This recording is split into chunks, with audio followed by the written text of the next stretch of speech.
I'm Martha Carey Lowry, that's double name. Elaine and I are actually on the board for co-chair of site visits.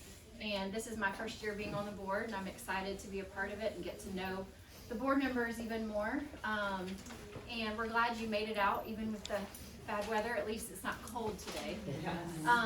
So glad you were able to come. Thank you to all of you who are hosting us. We had a wonderful first visit last time, so I'm excited for y'all to hear everything about Good Samaritan and just get a small glimpse at what they do and where their heart is and what the mission is for this area. And just, I don't want to give away anything, but it's really exciting, and they have a really cool ministry here. So Dr. Lang, Greg, got his PhD in Child and Family Development and Marriage and Family Therapy from University of Georgia. And I joked with him last time that I'm not my PhD, but my master's in the same thing. And I went to Auburn. So, but he has... At least you didn't go to Alabama.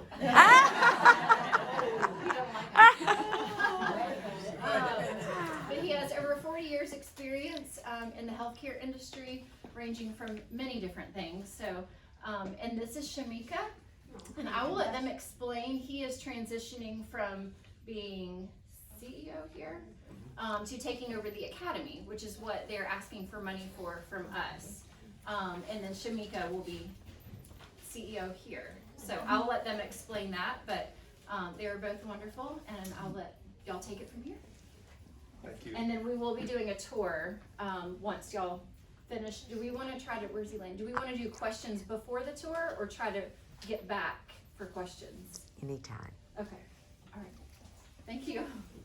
All right, so good morning. Good morning. Thank you guys for joining us this morning. I'm Shamika, so I recently took over as Executive Director for Good Samaritan after working with Greg for 2 years, transitioning into the role. So I have been with Good Sam, and it has just been a blessing of my life. It is just such a wonderful organization. A little bit about me. So I grew up in Georgia, born and raised, attended Emory University where I got a degree in French. And I know, right?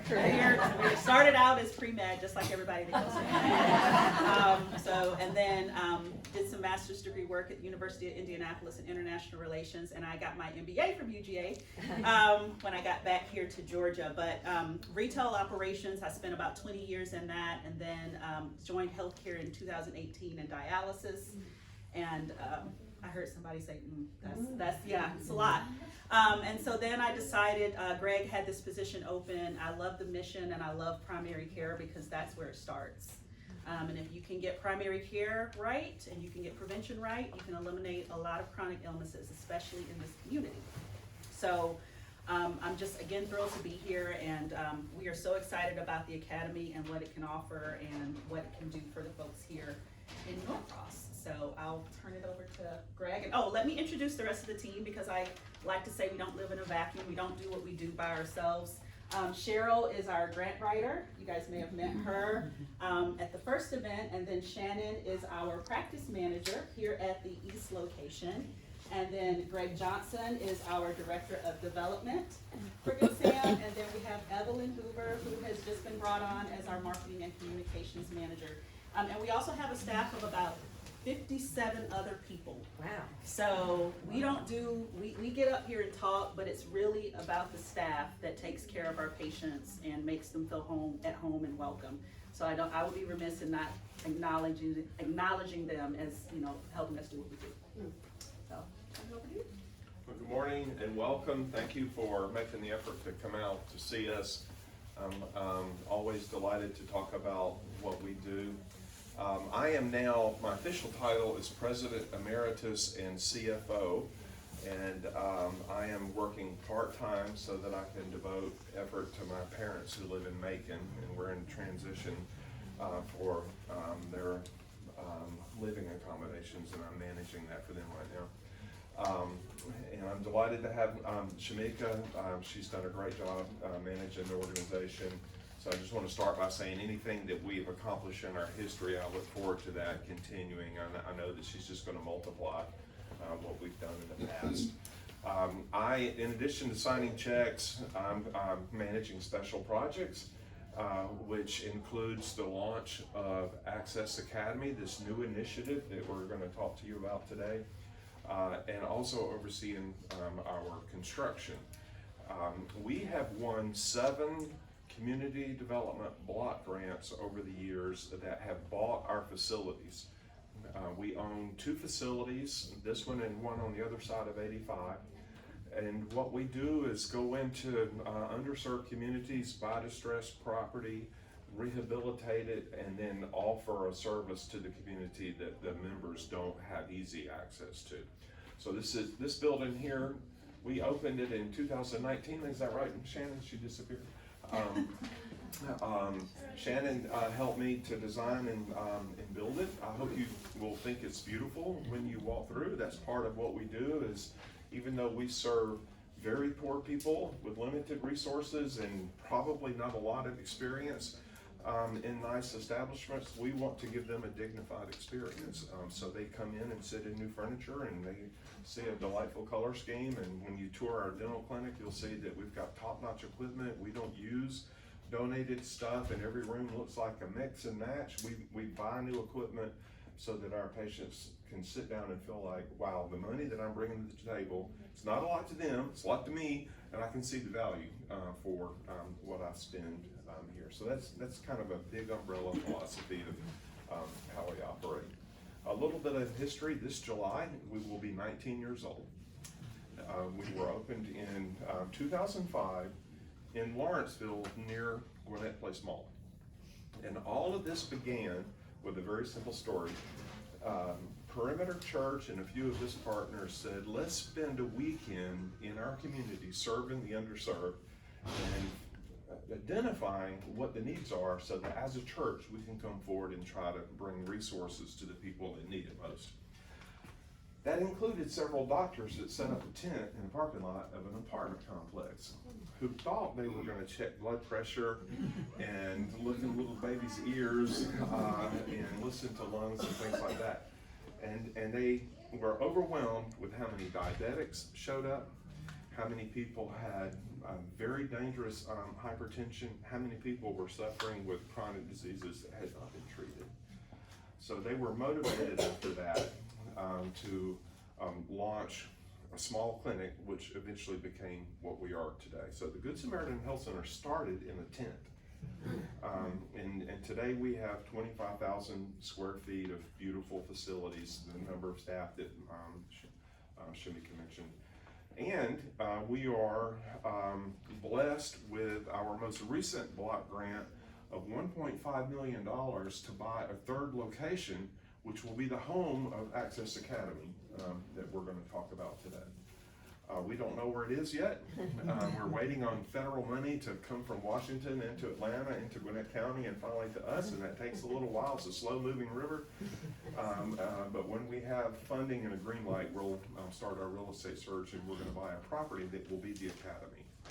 So I tell you that to reassure you that we're well on our way to fundraising for this effort,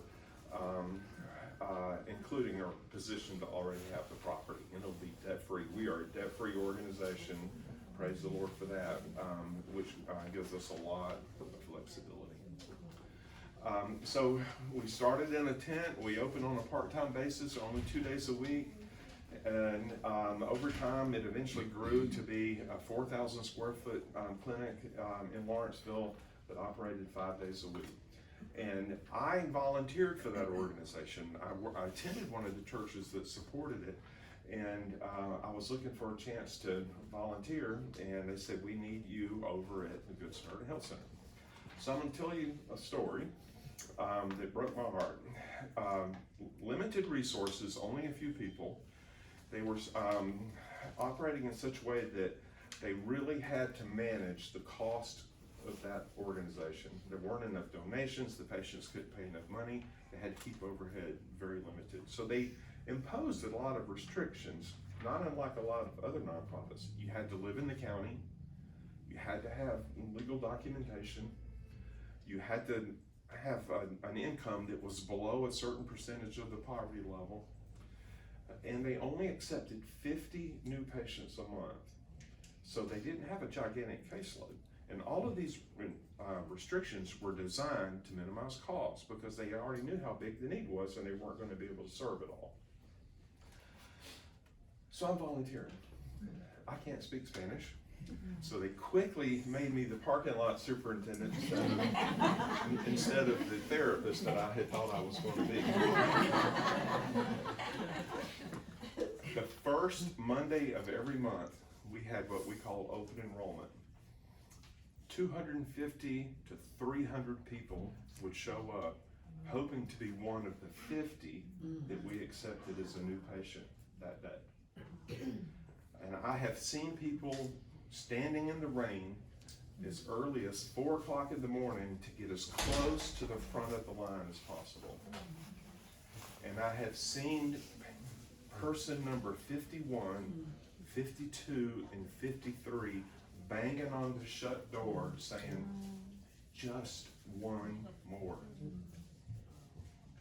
One day when we had taken all the people that we could accept, I was in the parking lot. I don't know how to say go.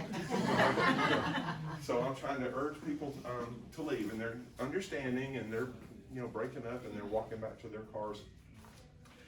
And I see one car with their blinker on trying to turn into our parking lot.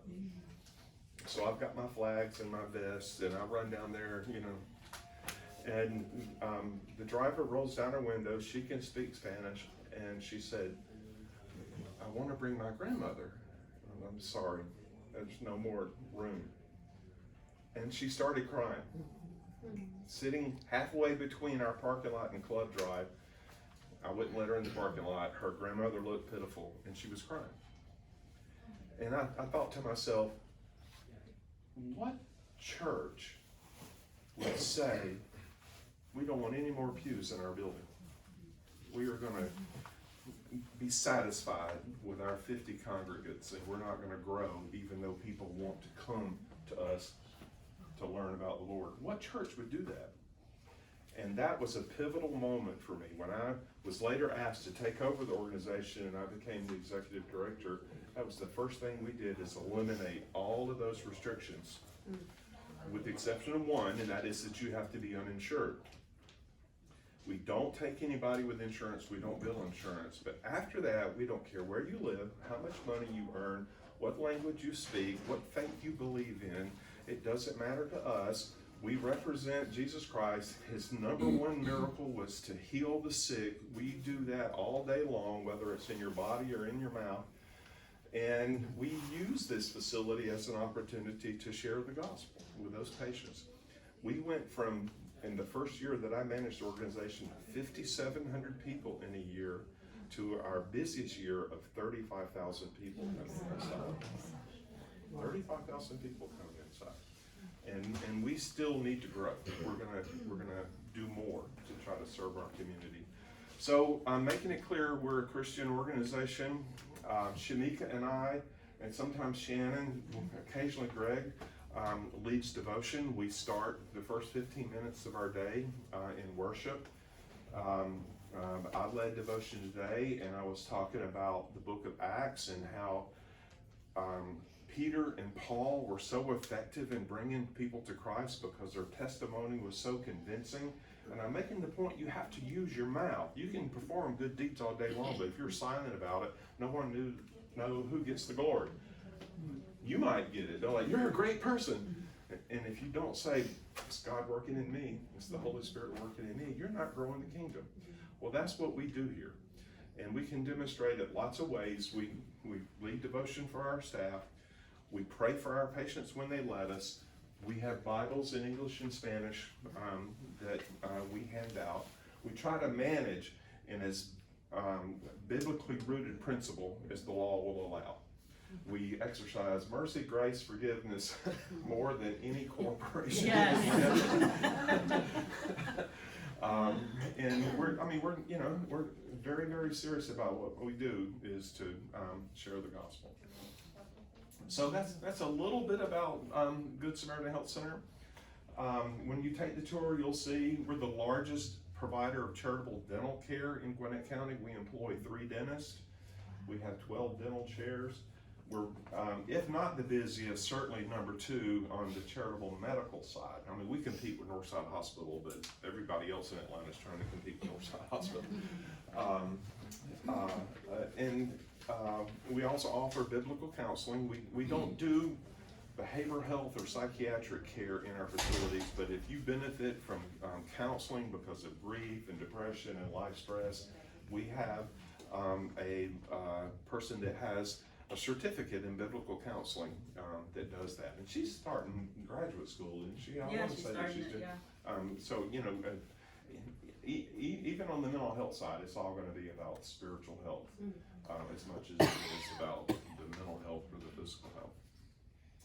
Okay, I'm gonna ask you to kind of journey back in time with me. Think of a moment where in some interaction that you've had with a family member you admire, a teacher that was very interested in you, a mentor, where somebody looked you in the face and said, you have more potential than you think you do. And I believe that you can accomplish X, Y, or Z. And without anything but that conversation, your eyes open to the possibility that your world was bigger than you ever thought it would be. Have any of you ever had that experience? No one? No, okay, yes, good, somebody. I didn't want to be by myself. So, I'm going to share mine with you.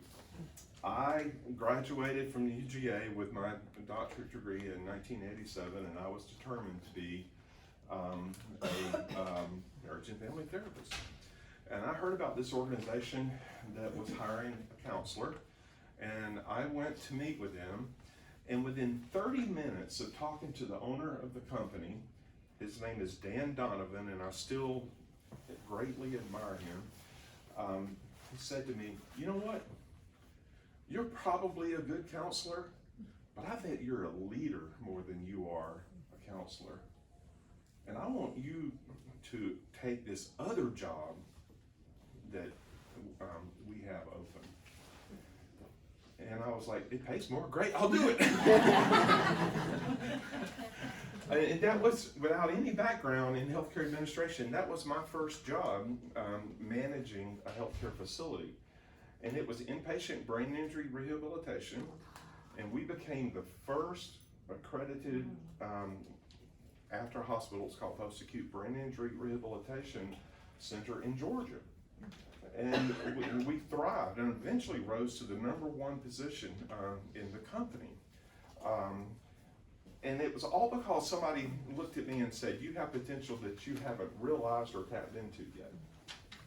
And I'm standing here today because Dan Donovan made me believe that I had a vision and I had the ability to implement in such a way that that would come to fruition. And I owe all of it to Dan Donovan. If you are poor, if you're living in a household with most members not having higher education, you probably don't have a neighbor who's a lawyer or a doctor or a dentist or an aunt or an uncle that has connections that can open doors for you.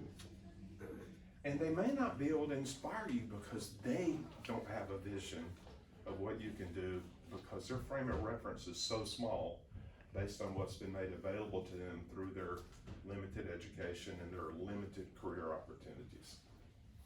So that's what Access Academy is all about. That's why we call it Access Academy. We want to open doors for high school students who have the ability and the ambition to be more than a landscaper, retail sales clerk, food service person, but they have no one in their family network that can tell them which steps to take to climb that specific ladder. And they have no one that can give them a reference. They have no one that can offer them experience because in their own community, they're living among people that have just elevated themselves a little bit. This all started with a relationship that Shamika brokered between us and a private for-profit school that charges the students that we're gonna serve $19,000 to train them to become a medical assistant. They were ill-advised by their family to take on that much debt because the earnings that they were gonna receive by moving from retail to medical assistant were not significant enough to justify a $19,000 a year student loan. They had no one in their community to help them gain the experience without them having to pay that private for-profit school tuition. We were serving as an externship site for those students. And we started to see, one, the quality of the education was not great, certainly for the amount of money that they were spending on it, but that their lives were a chaotic mess and no one was helping them sort that out. How many people started and how many people actually finished their externship? We probably had about 8 start, and that's with medical and dental, and this was just the first setting. None of them finished their externship. One by one, we saw them just start to drop away because of external factors. Their primary caregiver, they needed to help earn money in the home. They didn't understand the importance of being on time. Nobody ever talked to them about consequences of losing an externship. It was just, I mean, it was very eye-opening because at the end of the day, all that money that was spent still did not help them finish the program. And you couldn't finish the program without an externship. And loan payment was not contingent on finishing the program. Right. You owe that loan whether you finish or not. Right. So we know at least 8 people, and who knows how many more, have that kind of debt that was supposed to prepare them for a job that was gonna give them a career path, and they're not on it.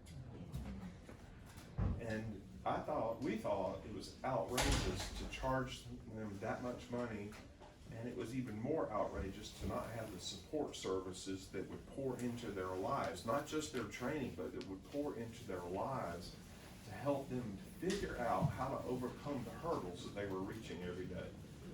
The overdependence on family members that didn't speak English, the expectation that helping your baby sibling is more important than going to work, all of those things that ultimately result in folks remaining in poverty. It might be well intended, but it results in remaining in poverty. So the material that we've given you, and in our grant proposal, we told you that we've been training for a long time. We have had more than 500 students come through our facility. They have all been bachelor's level and master's level students. We've had far fewer high school students come through our program because we wanted to help people get a license. And we have trained, again, hundreds. And I want to give you an example of one person that I like to talk about of how well this works and why it's important. Years ago, I hired a young woman named Erica Penna. And are you saying you can't hear me? A little bit louder. Okay. Years ago, I hired a woman named Erica Penna who had graduated with a degree in biology from Georgia Gwinnett College here in Gwinnett County. That is a Hispanic majority university in the Georgia Regent system. And their enrollment is very generous to bring people in that have faced challenges in order to try to prepare them for being self-sufficient. Erica did great in her program. She graduated, she was bilingual, was a beautiful woman, 0 experience in healthcare. So the first job she got when she graduated with her bachelor's degree in biology was to be a cashier at a gas station. Because it's so difficult to get in the field if you don't have any connections, if you don't have any experience. To measure that, Mercer University accepts about 75, 80 PA students a year, and they select those out of more than 800 applications. It's an incredibly competitive industry to break into, and having no experience is where you have your first fall. So Erica came to us, can I volunteer to get some experience? So we accepted her as a volunteer. And she did so well that we eventually hired her. And she worked for us as a medical assistant. Everything she knows about medical assisting, we trained her.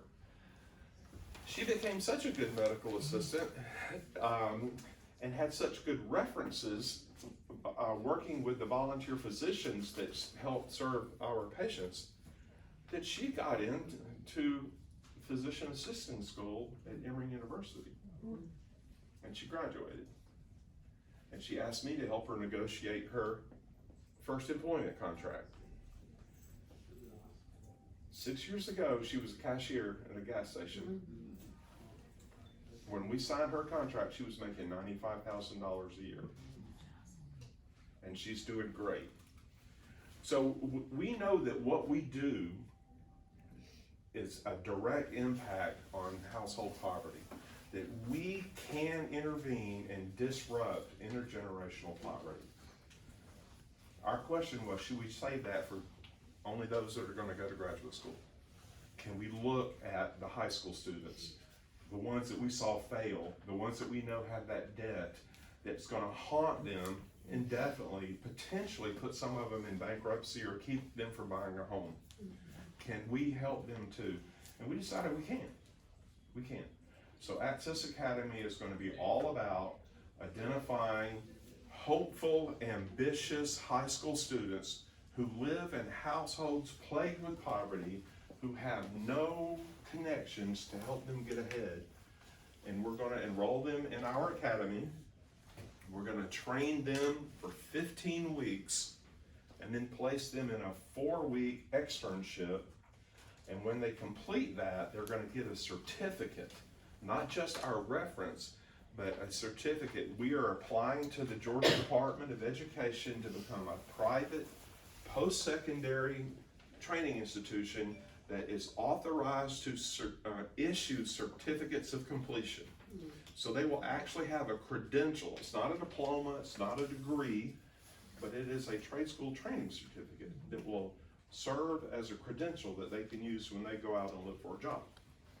We are going to help them in job searching and in job retention, because in addition to the medical curriculum, we're going to teach them, why is it important to show up 2 minutes early? How should you dress when you go to work? Where should that phone be when you are working with the public? We're going to teach them all of this stuff. We're going to teach them how to successfully negotiate problems in the workplace. What is taboo subjects in the workplace? How can you give good feedback? How do you receive feedback instead of getting personally offended and argumentative? We're going to help them, and then after we get them placed in a job, we're going to walk with them. We're going to do periodic checkups. We're going to call their employer. What is the problem you're having, if any? We hope none. They're doing great. But if a problem's identified, even though they've paid their tuition, even though they have their certificate, we're going to show up. And we're going to try to remediate whatever that circumstance is. Because it's our goal to show that if someone comes through our academy, not only can they get a competitive job. Now, a medical assistant 6 years ago used to earn $12, $14 an hour. Because of wage inflation, healthcare, labor, workforce shortage, all of those things that have happened since COVID, we're paying medical assistants $18, $20, $22 an hour today. So this is not an insignificant change in your income. You go from food service and retail, maybe a little bit of commission, and now you can earn $22,000 a year. You're talking about mid $40,000 a year income. And if you have no student debt, what happens? That elevates what you can accomplish for your household. It changes the quality of health care that you can pay for. It finally puts you in an automobile that isn't a piece of junk.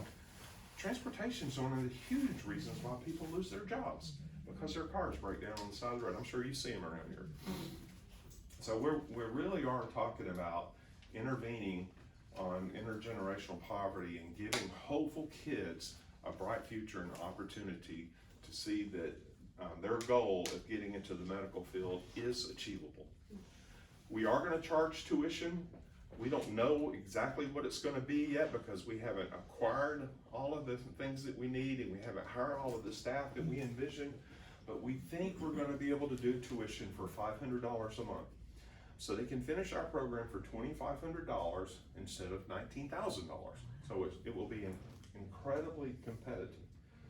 And one of the things that we're going to do internally for those people we hire, if you stay for 1 year, we're going to give you your tuition back. And we'll treat it like a retention bonus. If you stay with us for a year, we'll refund your tuition.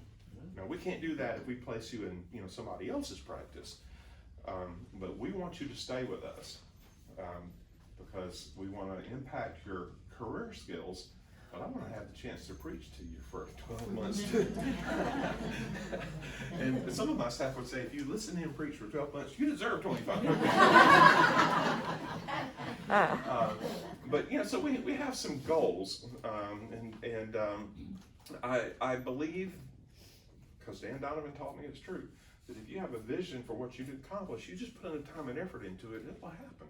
We have what we have because of time and effort. We didn't walk into this blessing. We started with a tent, and then we had 4,000 square feet and 20 employees. And today we've got 25,000 square feet and 60 employees. We have no debt. We've got a great cash reserve. We're in a fantastic position because we enjoy God's favor because we say He is the reason for everything that we do. So this academy that we're going to start, we've never started a private school. I've already raised $1.5 million from the county to buy the building because the county believes in what we do. They know that when the Good Samaritan says we're going to do this, that it will come to fruition because I have proven it. We are proving it again this year. We've done it several times. Our state representative of this district, Marvin Lim, is even introducing a bill in this session to ask that the state would give us a $250,000 grant to help seed what we're doing. So, we've got tremendous support across the county. So, new initiatives can be scary because I can't say we've got a track record. I can't tell you I've got all the I's and T's lined up, but we're proceeding. I'm going to submit our application to the Department of Education by the end of February. We're still writing our curriculum. We have put together our advisory committee. We have written our, all of our syllabi and our college catalog and all of that. So we're on third base, itching to steal home. And I just need to get through the application process with the state of Georgia. And it's my goal that we'll submit that in February. Assuming that goes well, they don't take their good time to give us approval, we would like to admit our first class in July. And we're going to start it here. That's why the tour is here today, so you can see the facilities that we're going to use as our training lab. We already own this property. We don't have to wait for the money to come, through Washington to Atlanta to Gwinnett County to us. We're going to start it here. This will be our inaugural academy, our inaugural class, and when we are able to fund that acquisition and build out that third building, we'll move the academy to wherever that's located. But the beauty about being here is that patients already come to the door. We're going to use mannequins when we teach phlebotomy until there's good enough that they can actually draw blood from a real arm. And then our patients are accustomed to us teaching. They know that's what we do. So they show up expecting that there's going to be an extra person watching what's happening. So this is going to be a great place for us to launch the academy. I already have a full cadre of staff that can do the accommodations. Shannon is going to help me run the program because it's going to occur in her building where she's the practice manager. So we're excited about it. We hope that you'll choose us and make that $50,000 investment that we've asked for. We've earmarked it for technology, for a digital classroom, we're probably not gonna go downstairs, because we can't all get on the elevator. But we have a large conference room downstairs that'll be, the facility, we use, as our digital classroom. The textbooks are very expensive. I think they're $125 a piece or something like that. They're not inexpensive books. So we plan to use the money to help fund the technology and all of the collaterals, because we want to give that stuff to our students. We know they're poor. We want to say, welcome to the program. Now here's, your book fee. We want to minimize any kind of fees that we have to pass on to them. So unless there's any questions at this point in time, I think I've told you what we want to do. I hope I've inspired you with a little interest in what we want to do, and we can take a walk around. Are there any questions? Is this the only time for questions, or if we can start the tour and be back around 11:15, we should have time for. Okay, so that's like 30 minutes to walk through. Or even before, but Okay. last time I feel like it took. Okay. There, a lot of questions end up happening on the tour, and he explains a lot more, or we divided up last time. We did. And you get a lot more insight and just going and seeing the facility, but then we can have more questions at the end. Okay.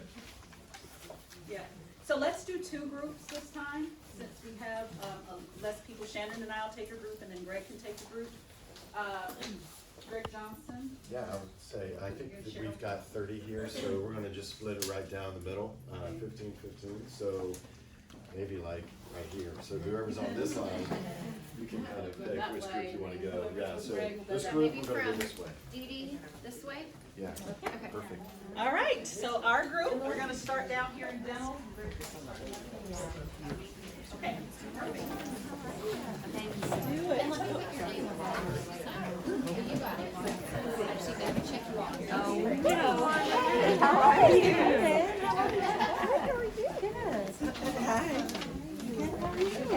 Nice to see you too. Oh my goodness.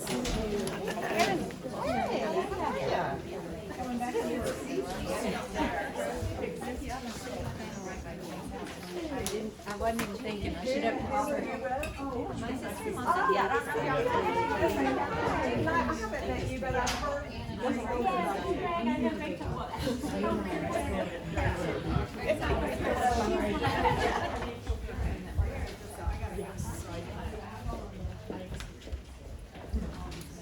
So, all right, so we're gonna start on our dental side, and I'm actually gonna let Shannon lead this part of the tour because she has been so helpful to me. I did not have a dental background before joining Good Sam, so I tend to kind of punt to her a lot for a lot of our dental questions. So why don't you tell us about your dental clinic? Well, we can see, we employ 3 dentists between both offices. Today we have 1 dentist here, so it won't be as bustling as usual. But each dentist can see, well, when we're fully staffed with the hygienist and both dentists, we can see 30 to 40 patients in a day. We never turn down a walk-in if somebody comes in swollen and pain. We're gonna see them. We're gonna figure it out and see them. Our patients pay very low fees, about 25% of what they would find in private practice. So if somebody comes here and they need a crown in private practice, it's probably going to be $1,200, $1,800 or more, and ours are $650. So we give them some skin in the game. They do have some to pay, but it makes it much more affordable. Instead of having to always make the choice of, I'm just gonna have to extract this tooth because I can't afford it. Now they have the option of saving the tooth. We can walk through the dental clinic as Greg said, we have all new equipment. Our dentists know that, yes, there's better, but we're not giving you the worst. We're giving you really good equipment so that all of our staff not only has everything that they need, but patients feel, they have a right to good care. I want them to see a clean clinic. It's gonna be clean always. We're really picky about that. So before we get started back here in the dental clinic, I do want to point out one thing, and I don't think we mentioned this during our talk. But we were just recently approved for another grant prior to the one we applied for the academy, where we're gonna be doing an addition to this building. And that's going to be a screening and prevention annex. So if you ever have been to our Norcross, downtown Norcross location, you'll notice that we have. So if you've been there, they have an addition in the front, and that is, yes, and you probably are like, they probably sent you over here. So we just got approval to build one of those over here, and what that will allow us to do is, from an infection control standpoint, we're gonna actually be able to screen patients when they come in. We'll have an exam room out there. We'll have waiting area. It's gonna be very nice. So we hope to break ground on that probably in the next couple weeks, our hope. We just reached out to our architects today to see where we were in that process. So that was a blessing also. That's a blessing, because when in the height of COVID, Yeah. we had a tent. Yes, We have a so tent. again, So we're now going we're from gonna a have tent to another building, so Yeah. that, if you ever come back in here in about 6 months or so, you'll see that addition. And when you go to the medical side, the reason we don't have medical patients here is, and we're ready to start construction, so. Yeah, So that's why. all right, so we'll make our way back to the clinic.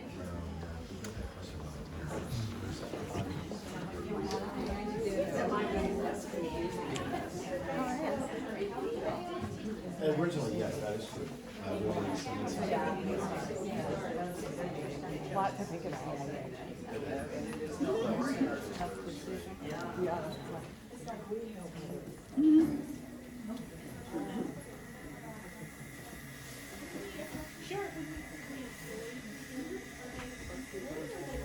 No, it's very difficult to operate on volunteers, because then you're operating on when they can come in.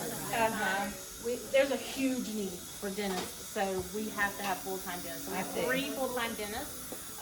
One of them goes back and forth between each clinic, but then one is dedicated to each clinic. So we have 2 hygiene rooms. We employ a full-time hygienist at each clinic, but we often use contract hygienists because the need is just there. We can fill a hygiene schedule, people with periodontal disease, and people, once we educate them, who actually want to keep up with the care that they've gotten and make sure that what they've invested stays sound. Fully equipped, as you can see, everything is really nice and modern. Again, it's about giving a dignified experience to patients and to staff. What are your hours and days? 4 full days a week, and then from 8 to 4. A little earlier on Friday, but 8, yeah, full time. Do you have a dental, I know you probably already said this, but it's hard to hear. Do you have a dental clinic at the downtown Norcross? At the, yes, the Beaufort Highway? The one we went to Yes. by mistake? That's my mistake. Yep, 2 full-time dental clinics. Okay. Yes, ma'am. Yes, ma'am. In both clinics, we have 2 hygiene rooms, 4 treatment rooms. We're getting close to lunchtime, so they're winding down. We only have 1 dentist today, but they're usually all bustling. You can see they're working away now. But that's the beauty of being able to give care. What most people avoid the dentist because they can't afford it. It's super expensive, and we want to make that affordable to them. We do have patients who bring tough dental problems. They haven't been to the. We'll go kind of get out of the way. They haven't been to the dentist in years because of expense. So they bring us big issues. So our dentists have to be quite creative, looking at the whole patient, not just their dental issues, but their financial restraints too. Okay, so they can't do this root canal and crown. What else can we do? The goal is to give them a healthy mouth, and also to give them, I call it an interview smile. If they go out in public or they're looking for a job, they can feel confident because they've got nice teeth. That's our goal. In a nice sterilization area, as you can see, it's a big circle. Everything is clean, everything is modern, even down to scanners so they can scan paperwork in. And our lovely sterilization tech, and they're keeping everything nice. In the academy, will you be training dental assistants as well as medical Yes, assistants? we will Okay. start with medical assistants Okay. and then go into dental assistants. And Yes. dental is very competitive, so it essentially, that's what we are very excited about. We are very because excited it's very about hard to find dental assistants, especially those that are bilingual. Right. So we are super excited about adding that component to our program. Right. How are you gonna get the potential student? What is So, it? so we have a very good relationship with Gwinnett County Public Schools. We already do a lot of work with them. We treat their homeless program. They have partnerships with us. So our goal is to get inside the high schools and into some of the healthcare pathways that are out there, and also some of the HOSA clubs. So really, we're going to leverage that relationship with them to try to kind of get a pipeline of kids. There are many people who want to be dental assistants. Dental assisting is quite a technical position, so they want to do it. They just lack the training and have nobody. Most dentists are not willing to teach that skill. They want you to come in and know it and get to work, because that's how they make money. And teaching takes a long time. Most of our dental assistants came to us with zero experience, and we taught them from the ground up. Hygienist and assistant, is that the same? Hygienist is, she's got to go to school for that. Right, so this is. This will be dental assistants, who, Just the hands-on. person who makes your crowns, Yeah. The dentist does the drilling, and they Yeah. hand it off to the assistant to do everything else. So it's quite technical. Okay. So, Yeah. and I do think that that's a very good point. We have had those pathways on the dental side too. We've had staff start out as dental assistants and then go to become hygienists. Hygienist, okay. And so, getting that foothold in the door, hygienist, that is a very in-demand career right now. It is. I mean, very in demand. So we just recently had one who came to do some volunteer work for us that started out as front desk assistant, went to dental assistant hands-on, and now she's a hygienist. She's a hygienist, yeah. So it's a good way to really, on both sides of the clinic, get that leg up if you want to do Yeah. more. And we have a big focus on educating our patients, because they have very little dental knowledge. They come in here and they want to fix whatever they're paying, but don't want to fix everything else. So it takes a lot of educating. We have a treatment coordinator who started with us as an inexperienced assistant, wanted to be an assistant. We trained her. She is now our treatment coordinator, and very good at it, of telling patients, if you don't get this crown, this is what's going to happen, or if you don't get this root canal, this is what's going to happen. This is why you need to get your teeth cleaned every 6 months. So a big focus not only on caring for the patient, but on educating them so that they come back and get the care every 6 months like they're supposed to. And I think that's a big distinction from our, I know you guys are having a little back and forth, I'm sorry. I think that's a big distinction between our service, because a lot of volunteer clinics, or a lot of charitable clinics will only treat acute dental problems. So if you go to some clinics, it's like, let's get you out of pain, but we give a detailed treatment plan, just like you would get at your dentist. Working with the patient's budget and everything else, our dentists have to be super creative sometimes as to how we present that treatment plan. But it's about total care. So that's why we've had patients here for years, because it's where they come. Yeah, and I came from private practice, so it's very important to me to operate like private practice. Dignified experience, tell the patient exactly what they're getting, why they need it, and take them from, oh my goodness, I don't know what to do, I haven't ever been to the dentist, to we're gonna get you there one step at a time. And that, we wanna operate, we want them to feel like they're in private practice, and so that's why we do You'll it. notice the color coordination, you may have mentioned that. So yeah, this is gonna be the same in both clinics. You're gonna see the orange. We like for people to feel like they're at Good Sam, whether they're here or there, or at our third location, so. You notice the blue out in the check-in, I guess we can go this way, so instead of going Yeah. up I don't think y'all wanna see the offices.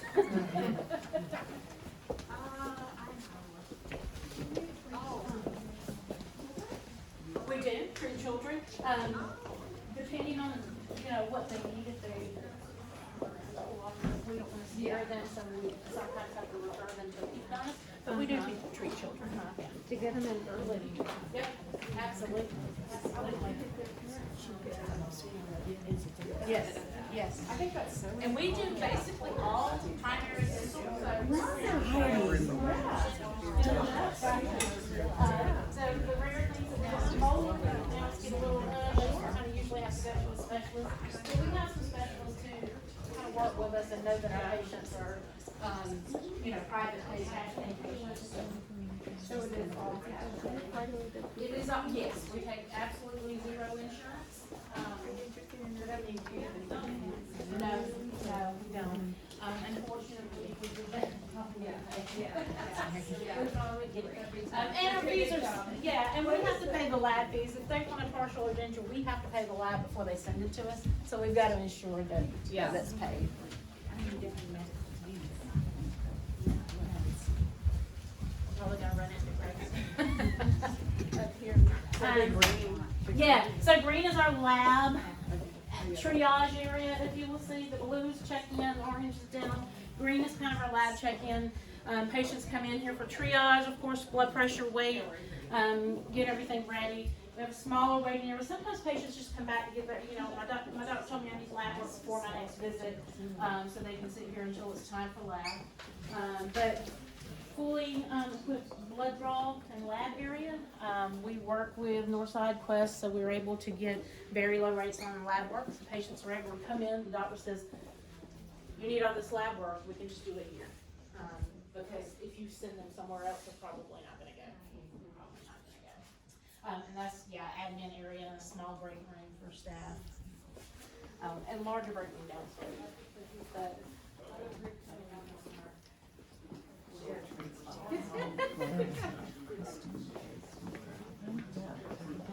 To work here? Yeah. and obviously,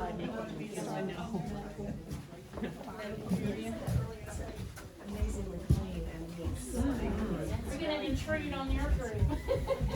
We'll keep to the right, we'll all keep to the left. Yeah, this is Six Flags roller coaster zero. TSA pre-check.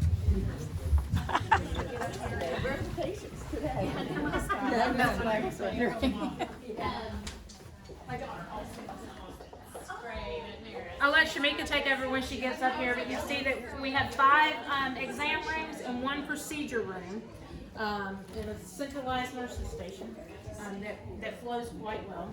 Our dentists our providers, we can have up to 3 providers on any given day, and they can up to 20 patients a day for each one of them, depending on the amount of time they need for each appointment. Did she get stuck in front of them? Oh, she's done. But primary care, basically what you would get at your primary care doctor, high blood pressure, diabetes, that's any of that is what we're here for. We do see some pretty sick patients. They come to us after having neglected their care for so long. There's Shamika. Oh. Sorry, I'm bringing up the rear. I was giving them the basics, but I'll let you. Yeah, I'll let you take over. So this clinic has 6 rooms. And so as Shannon mentioned, we do get very, very sick patients here. You can imagine being a safety net clinic. We're supposed to be primary care, but sometimes we operate on the fringe of that when we're managing chronic illnesses. If they can't get to an endocrinologist or a nephrologist, if they're in some sort of liver failure or kidney failure, sometimes we can treat those patients here as much as we can, because getting them to go to specialists is difficult. This particular location, again, is smaller than our other clinic, but we do, all of our nurse practitioners, women's health is one of our biggest categories here. So we do a lot of pap smears, pelvic exams, a lot. And then we also have a volunteer gynecologist that comes to our other clinic that has like a GYN suite. So he has his own room, he has his own equipment, and their own private restroom. So any sort of procedure that our nurse practitioners need to refer in-house to him, he can see those patients for $85. At this particular location, we also have a neurologist that comes once a month. So he works at Kaiser right now, so he's graciously donates his time to see patients that may be having headache issues or seizures or anything like that, to where they need that, again, that care that our nurse practitioners feel need to be bumped up to a specialist. But out of this particular clinic, we have 3 NPs that work out of this location, and about 3 to 4 medical assistants at any given time. And our medical assistants, most of them came to us with 0 experience, haven't worked at hotels or restaurants, and have blossomed and been trained, and are wonderful, wonderful medical assistants. And some of them going to school to just keep going and growing. And while we hate to see them leave, we love to see them grow and know that we nurtured something. Yeah. How many medical assistants do you anticipate coming out of the program, the education part, and like what's going to be the pipeline, I guess, from coming out to here? So the first cohort is going to be small. We're going to probably start with less than 10, to be quite honest. As we grow, our goal would be to graduate 20 to 25 per year.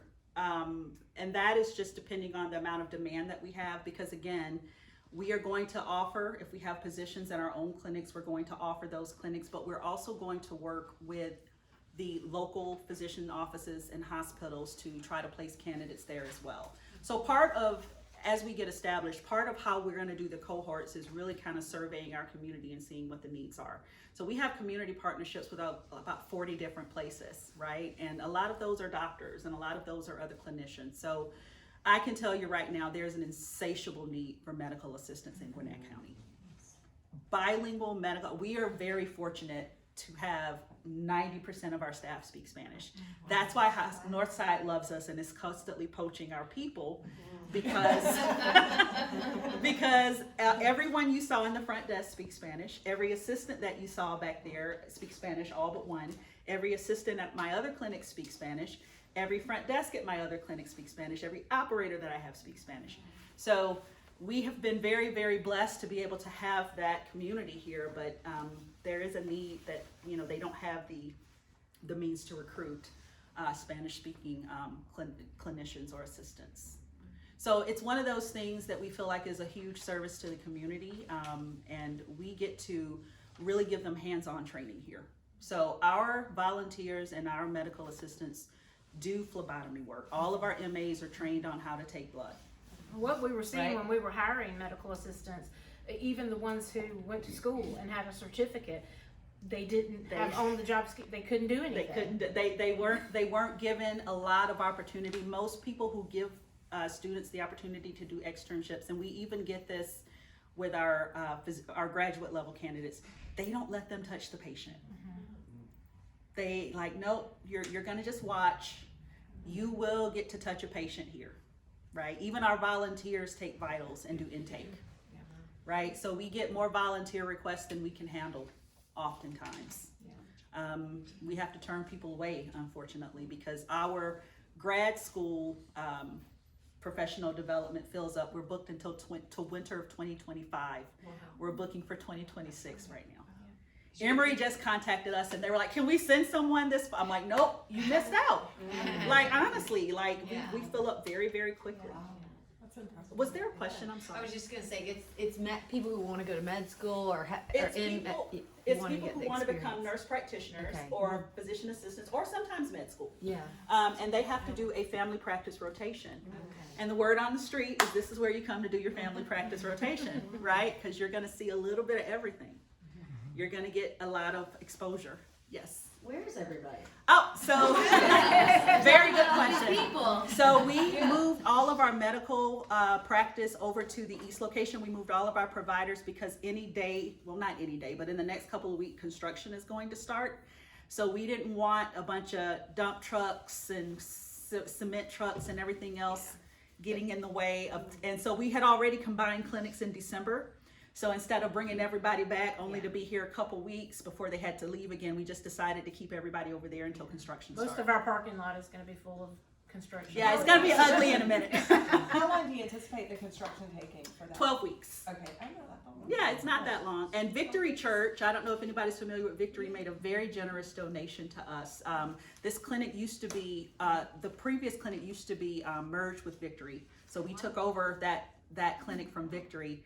And so they're going to be presenting us with a donation for the spa that we're opening, the Screening Prevention Annex, on Super Bowl Sunday. So How much is that? Do you know? it's $100,000. Wow.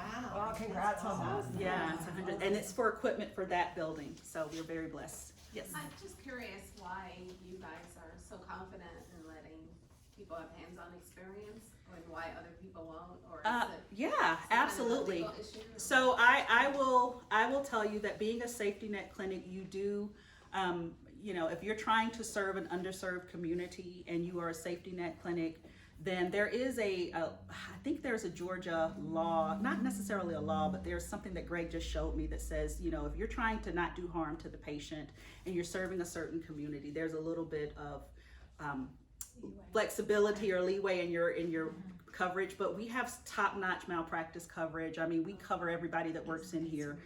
And our nurse practitioners are really just that good. Now, let me tell you, they all started out as volunteers. So every nurse practitioner started out as a volunteer, as a student at Good Sam, and now they work here. So if your base of providers started as a student, they love to teach. You know what I'm saying? So exactly. So all of our nurse practitioners precept and teach, and a lot of providers don't like to teach. They don't like to have to deal with you when you make mistakes. They don't want to, and because we do so much teaching, it just comes naturally to the staff. When you have a nervous physician assistant student and they're shaking, our nurse practitioners know how to deal with that. They're not going to say, well, get out, don't touch the patient anymore. And it's because we're faith-based. We believe in grace and mercy. So we're going to work with you until we can't work with you anymore. And get you. And all of our patients are aware that we are a training facility. There's signs all over the walls that say, that say you may see a student, you may see a medical assistant, you may see a volunteer. It kind of just depends on what's available in this content, or what we have on any given day. But it's kind of discipling. We're discipling our students and our teams to. This is what healthcare should be, so that when they go out, hopefully they take it with them. And if you really ask our patients and look in our reviews, one thing, because I'm an ex-retailer, okay, but in my other life, we believe in top-notch customer service. Check our Google reviews; they're 4.6, 4.7. We don't allow anybody that comes in here to give our patients subpar treatment. And so most patients, when they come, they will comment on the reviews. Very professional environment, very clean. Everyone was very nice. Everyone gave me great service, because if we get a bad one, we really take that seriously, and we dig and we say, oh, why did that happen? Who do we need to speak to? What can we do differently? So, obviously we're a ministry, we're a mission, but we're also a business, and we operate very much so like a business when it comes to providing great service. So we don't want the patient to feel like they got subpar care just because they were seen by a student. Now, the provider is gonna have to go in there and redo everything, they're gonna have to go in and check everything that the student checked anyway. And they're gonna, because it's their license. But they are very patient. And I think that's the first step in being able to teach. Yes, we gotta go? Okay. Any other questions? We'll have time here at the end.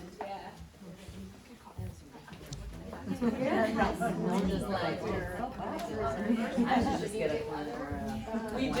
Lately, we've started, we had to invest in a language line because we were getting referrals. Recently at this clinic, we had some folks from Ukraine come. We had a lady from Somalia come to our other clinic couple months ago. So I told Greg, I said, I think it's time to get a language line. And what is a language line? So a language line is called, it's Sericom. And there are many of them, but Sericom is the brand we use. And you press a button, either on your phone or your tablet, and you have instant access to over 200 languages. Wow. So does the person speak into it and then it translates? Wow. So they'll interpret for you, either via video or phone. And then, you can't possibly cover every language, so that's a good alternative.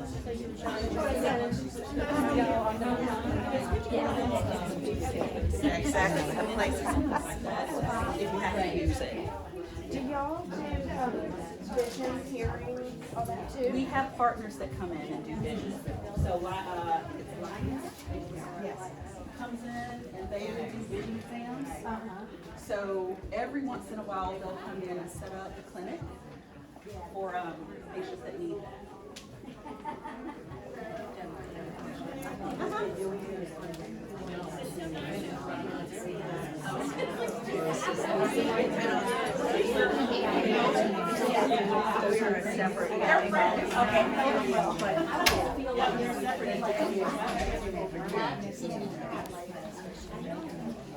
So I've had two questions. I'm going to jump into answering those. Would you like to see it? One is how are we going to recruit students? So we already have a great connection with Gwinnett County Public School System. We are the health care and dental provider of all the homeless students in Gwinnett County Public School. If a school nurse or social worker realizes a child needs vaccination or physical or they have mouth pain, they send them to us. So we know the people within the school system that we need to know. Gwinnett has several STEM schools and most of them offer a healthcare track.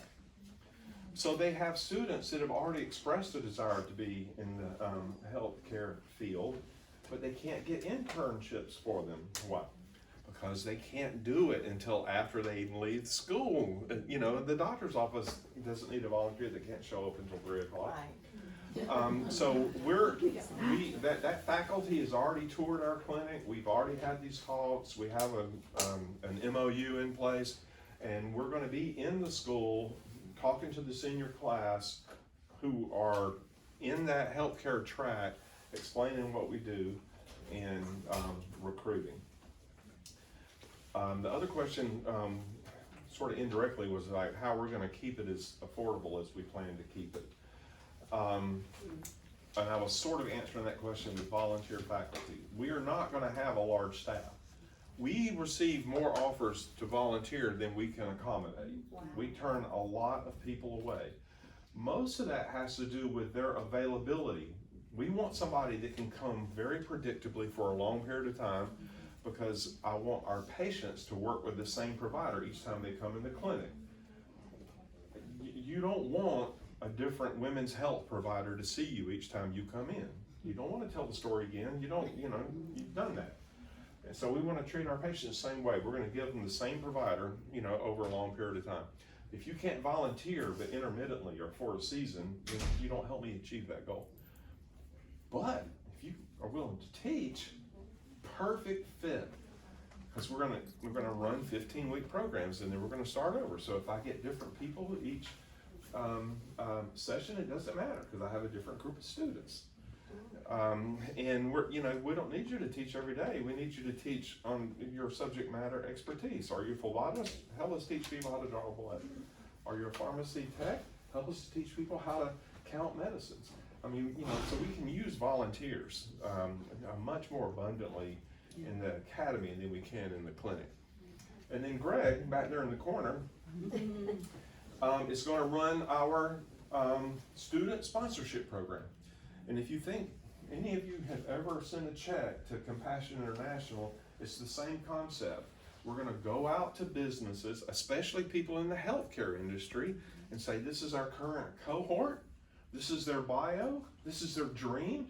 Would you like to make a monthly contribution to help fund this person's training and be the first one to interview them when they're finished?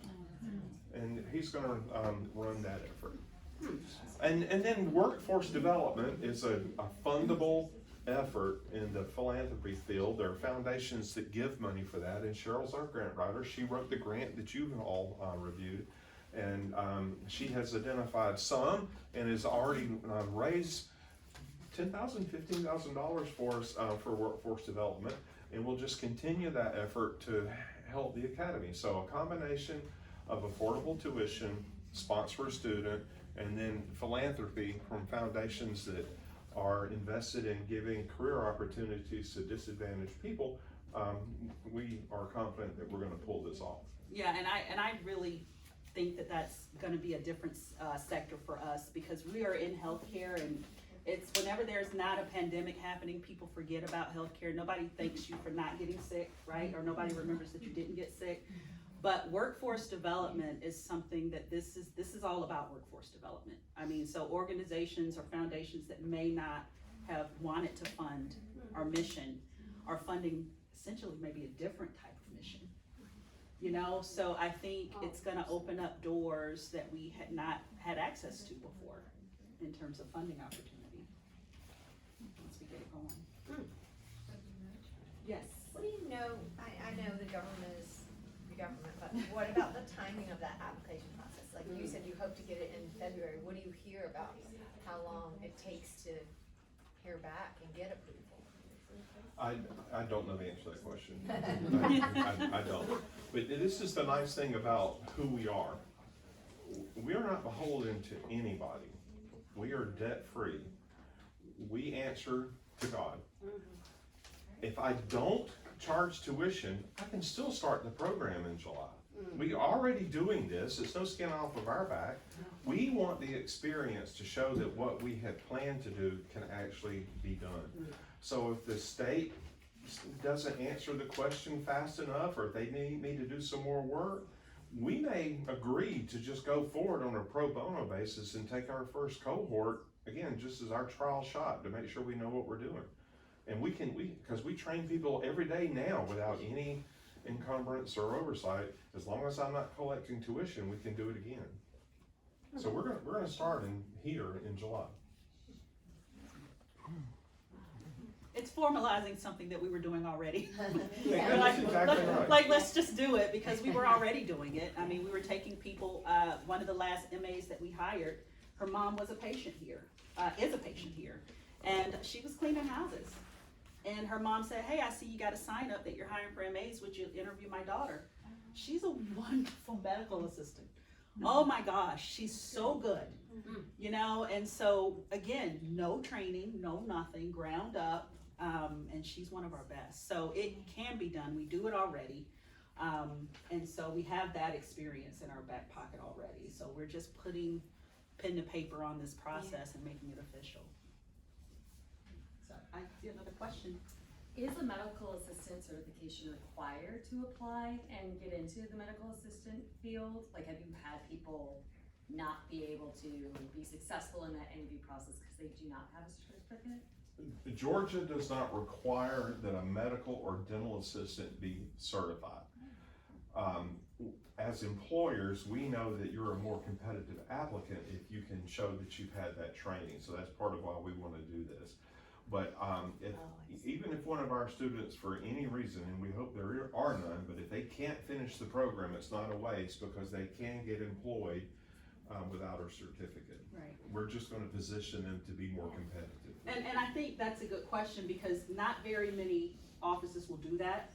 So no other, very few places will hire a dental assistant or a medical assistant in the door with zero experience. It's very, very hard for them to get a foot in the door. We're hiring right now, we have a position open for care coordinator, and we need experience.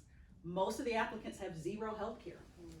Zero, and I'm like, that would have worked maybe a couple of years ago when we had, you know, a person in that role for a while, but now we need experience. So it's hard to get someone to give you a chance, unfortunately, if you've never done, because you know, your exposure to patients, you're sticking, I mean, do you want somebody who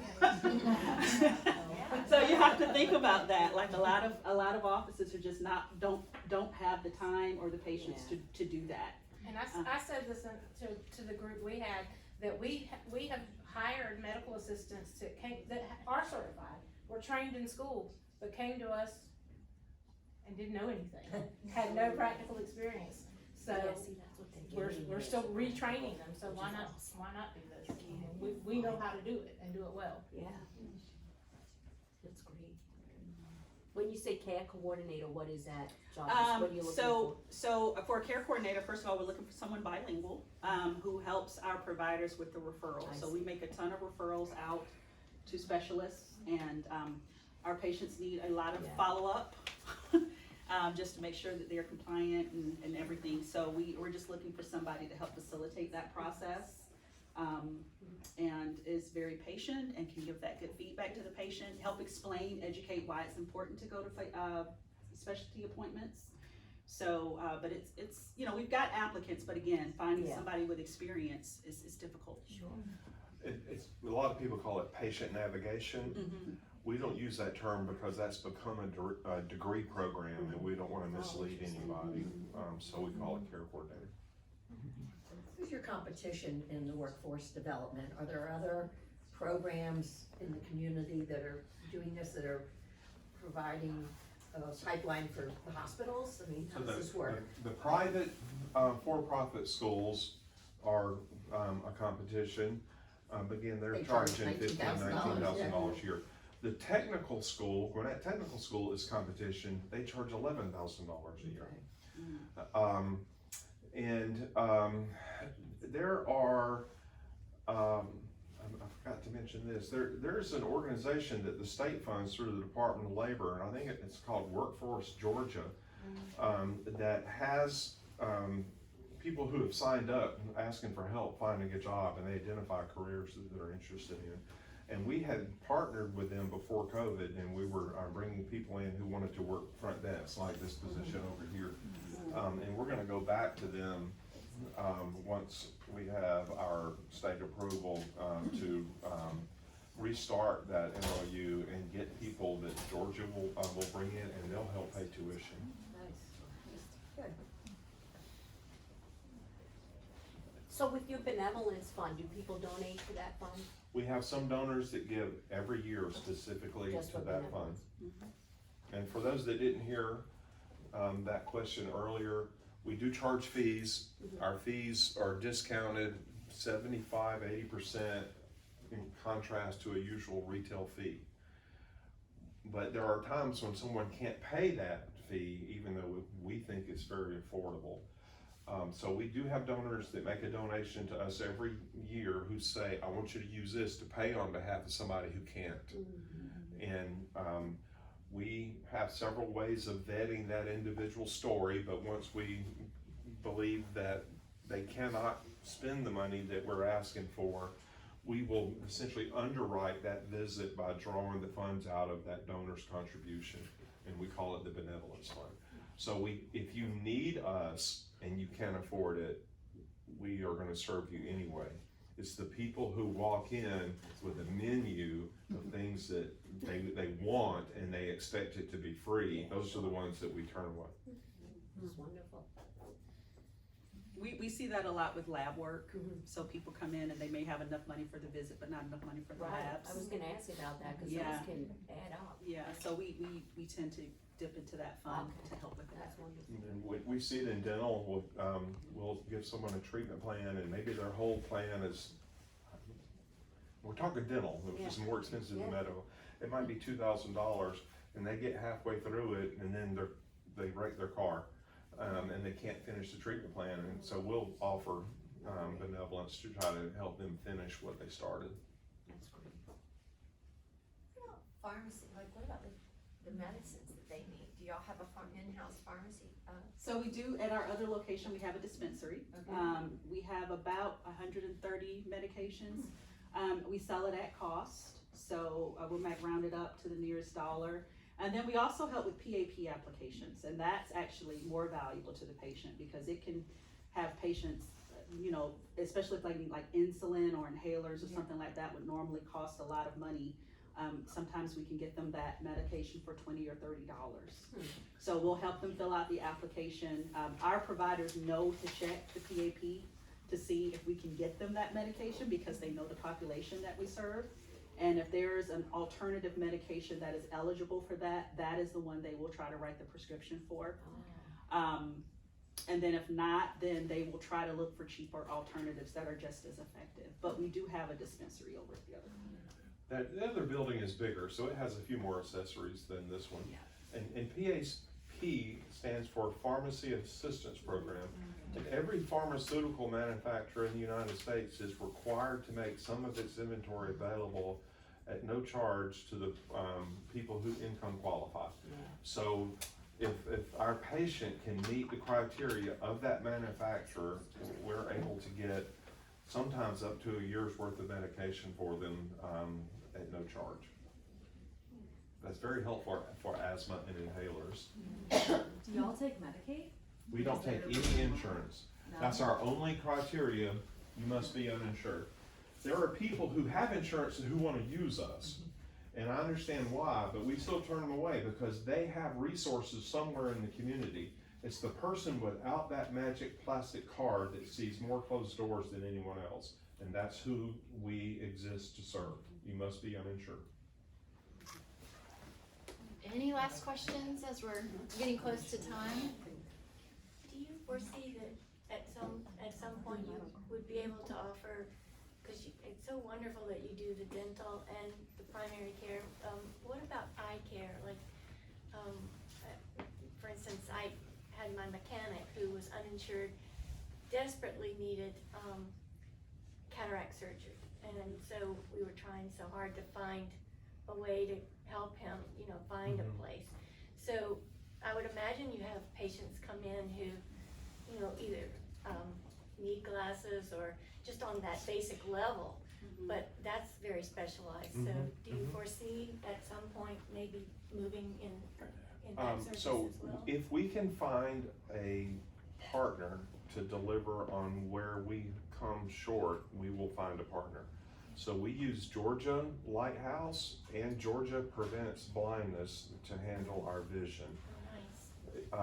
We can get surgeries, eyeglasses, and even hearing aids through Lions Lighthouse.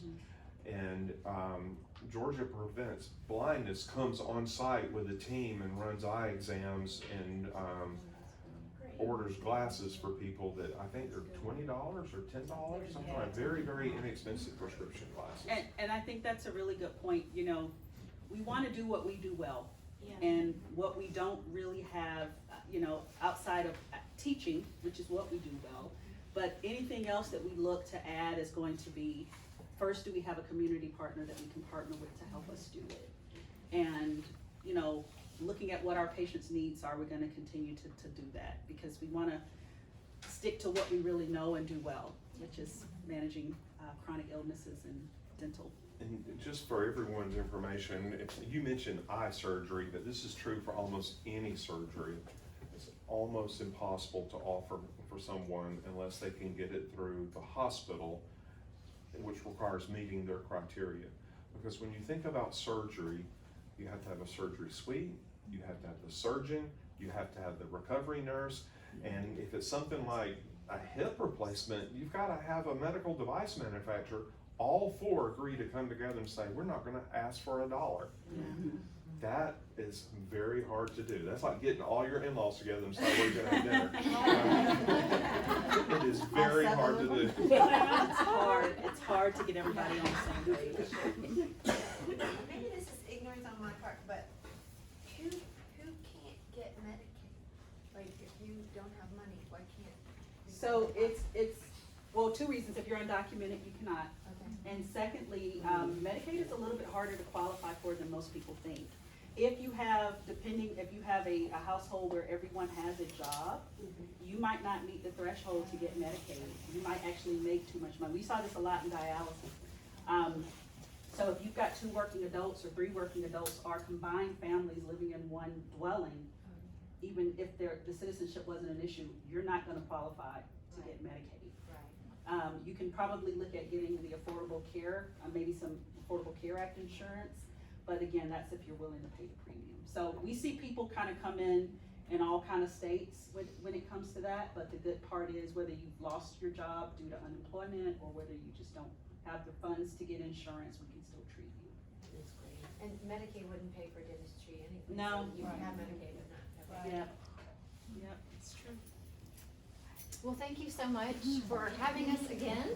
Thank you for coming. We really appreciate y'all opening up your doors and letting us, you know, get a glimpse into what you're doing and hopefully partner and be a part of it. So I'm just gonna wrap us up in prayer so that we can try to end on time. Dr. Carey, Yes. evaluations. Oh, of course. You will be receiving an evaluation really quickly because it gets sent out pretty quickly, but within the next, let's say, 2 days. So if you could fill that out as quickly as possible and get it back, we take those very seriously. And so only those who come, you know, have a chance to fill that out. So please make sure to do that. And then I'll close this in prayer. Heavenly Father, we just thank you so much for the chance to be a part, just a small part of what Good Samaritan is doing. As I said last time, I just had no idea that this exact place even existed, and don't even come over to this side of town that often. So opening our eyes to what you're doing, what's going on in the world around us, and just helping us to be the hands and feet of what you want to do in the world. And we just thank you. I think about the actual story of the Good Samaritan and how everybody else passed him by and didn't help. And that's what Dr. Lang, Shamika, that's what they are doing. Their whole team is stepping in and helping those who are uninsured, who don't have, and who would likely suffer tremendously without this. And so I just want to pray a blessing over them today, God, that you would just be with them, that you would, the prayer of Jabez, that you would expand their borders, keep your hand upon them, Father, keep them from harm, Lord, and just bless them abundantly, above and beyond all that they could ever hope for, ask for, dream of, or imagine. And you have given them a vision, Lord, and a dream to give hope and give life and prosperity to those who don't have it, or who would likely not have that chance. And Lord, I just pray that you would just give us all wisdom, help us to just direct us in the way to go, Lord. We just love you so much, and we thank you for all that you're doing. In Jesus' name we pray. Amen. Amen.